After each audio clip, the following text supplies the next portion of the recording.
안녕하세요, 친구들.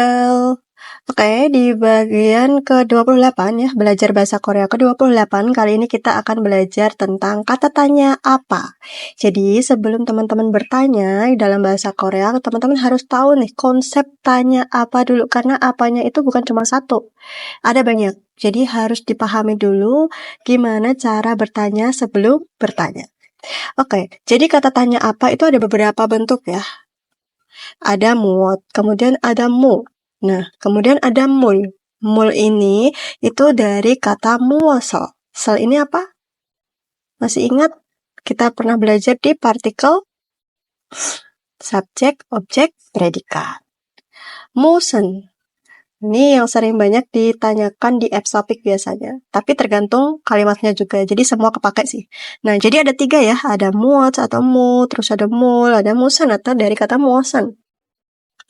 Oke, jadi untuk muot atau mu ini untuk menanyakan benda.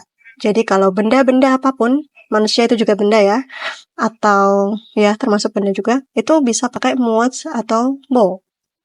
Kemudian kalau mul, musel dari kata musel ini untuk objek ya, ini sama karena dia ini adalah partikel objek. Jadi dia menanyakan objek. Kalau musen ini dari kata muosen, ini kan ada partikel apa nih?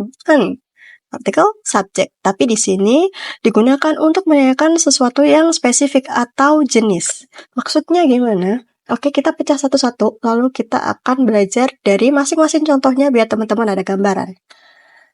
Oke, untuk kata tanya yang pertama ada muot atau mu. Ini contohnya adalah 이거는 무엇입니까? 이거는 무엇입니까?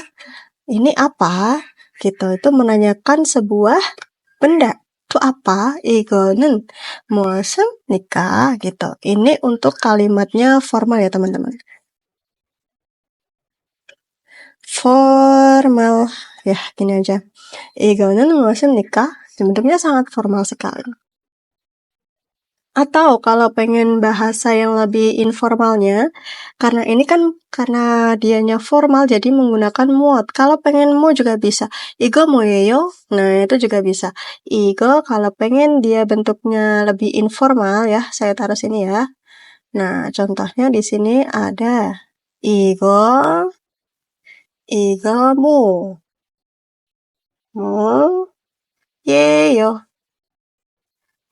Ya. Ginilah, mudah-mudahan teman-teman ngerti ya.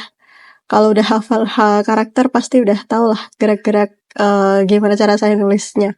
Oke gitu. Jadi kalau misal mau yang lebih informal bisa pakai mu. Ini untuk informal. Kalau muot ini lebih ke formal. Jadi kayak 이거는 무엇입니까? Gitu. Ini apa? Atau kalau pengen lebih simple atau menanya ke teman gitu ya. 이거 뭐예요? Gitu juga bisa. Itu lebih casual gitu.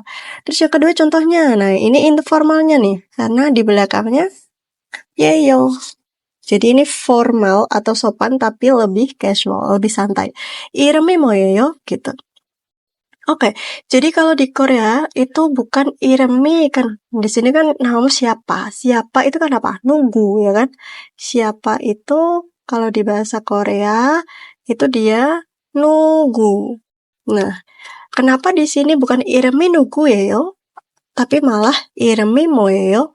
Nah, ini asal-usulnya saya sendiri juga nggak tahu ya, tapi memang dari awal saya belajar bahasa Korea, kalau menanyakan sebuah nama, itu dia pakainya mo, jadi pakainya apa. Jadi kayak, apa namamu, tapi sebenarnya artinya bukan apa ya, lebih ke siapa.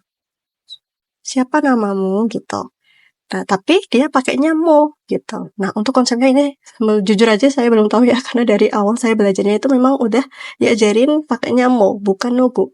Dan kebetulan waktu saya belajar juga, saya belum bertanya sih, kenapa dia pakainya nugu, bukan mo. Nah, nanti saya coba belajar lagi. Oke, kalau teman-teman juga penasaran, bisa komen di bawah. Nanti kita sama-sama belajar. Oke, jadi di sini 이름이 뭐예요? Siapa namamu? Gitu. Ini untuk informal. Kalau mau untuk formal, 이름이 무엇입니까? Sama kayak gini. Tinggal diganti. 이름이 무엇입니까? Gitu. Itu contoh. Nah, itu contoh untuk kata tanya bentuk muot atau mo. Oke, lanjut. Yang kedua, ada kata tanya mol. Ini untuk objek. Untuk objek. Nah, contohnya di sini 뭘 먹고요. Kamu makan apa? Apa yang kamu makan? Gitu. 뭘 먹고요 ini lebih informal. Nah, kita sambil belajar tentang speech levelnya ya. Kita sambil belajar speech level biar lebih bisa memahami. 뭘 먹고요. Nah, ini bentuk informal. 뭘 먹고요, makan apa? Kamu makan apa? Gitu. Ya, contoh yang kedua ada 뭘 사고 싶어요. Apa yang ingin kamu beli? Apa? Objek ya. Yang ingin apa? Itu kan dia kayak menanyakan, merujuk ya, merujuk. Yang ingin, kamu ingin apa? Merujuk ke suatu benda. Nah, di sini suatu bendanya itu ingin dibeli. Sipo ini ingin. Ada sa dari kata sada. Sada itu artinya membeli. Danya hilang jadi tinggal sa, karena da adalah betul partikel bentuk dasar dari kata Korea. Oke, 뭘 사고 싶어요? Apa yang ingin kamu beli? Gitu. Nah, ini untuk kata 뭘 ini mudah ya teman-teman. Untuk kata tanya apa yang bentuknya 뭘 ini mudah karena dia menanyakan objek. Contohnya seperti ini. Oke, lanjut yang ketiga. Untuk musen apa gitu. Ini sama artinya apa? Musen bisa pakai musen atau musen. Contohnya di sini musen yang haral bessoyo. Musen yang haral bessoyo. Sudah nonton film apa gitu. Nah, di sini dia pakainya musen yang haral bessoyo. Sudah nonton film apa gitu. Karena ini sesuatu yang udah terjadi ya kan, udah spesifik banget nih. Kemarin dia nonton apa sih gitu, udah terjadi tuh. Tapi dia nggak tahu kan, dia mau tanya. Gitu, itu bisa pakai musan. Kemudian yang kedua contohnya ada musan seki 좋아요. musan seki 좋아요. Nah, ini kamu suka warna apa? Ini lebih spesifik. Jadi konsepnya tadi musan itu digunakan untuk menanyakan sebuah apa ya namanya? Bukan objek, kayak sesuatu yang lebih spesifik atau jenis yang spesifik. Nah, ini kan jenis ya. Ini kan sama aja jenis. Sek ini artinya warna. 무슨 색이에요? gitu. 무슨 색이에요? gitu. Atau 무슨 색이 좋아해요? Kamu suka warna apa? gitu. Nah, itu ya bedanya 무슨, 뭘, sama 뭐. Jadi bedanya itu ada yang digunakan untuk menanyakan benda, ada yang menanyakan objek, dan menanyakan sesuatu yang spesifik atau jenis. Untuk kalau teman-teman masih awam ya, sama seperti saya masih awam, ini bingung nih mau pakainya musen, mul, atau muat gitu. Ini pakainya yang benar yang mana gitu. Nah, itu banyakin aja teman-teman latihan membaca ya pertanyaan apps topic. Nah, jadi kalau teman-teman udah keseringan tuh membaca pertanyaan apps topic, itu teman-teman akan dengan sendirinya itu ngerti bedanya. Dan pasti langsung paham sendiri tuh. Oh, kalau kalimatnya kayak gini, dia pakainya apa yang bentuk ini nih. Terus kalau dia pakainya untuk bertanya tentang ini, dia tuh pakainya apa yang model kayak gini nih, gitu.